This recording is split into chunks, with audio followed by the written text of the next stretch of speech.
You ask Tiger to calculate. This deals with linear inequalities with one unknown. The final result is v equal or smaller than 39.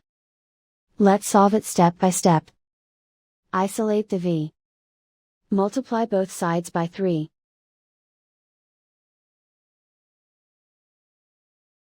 Group like terms.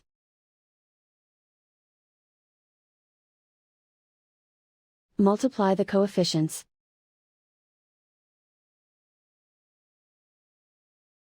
Simplify the fraction.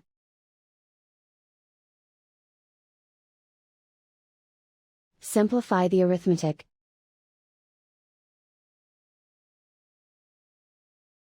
Plot the solution on a coordinate grid.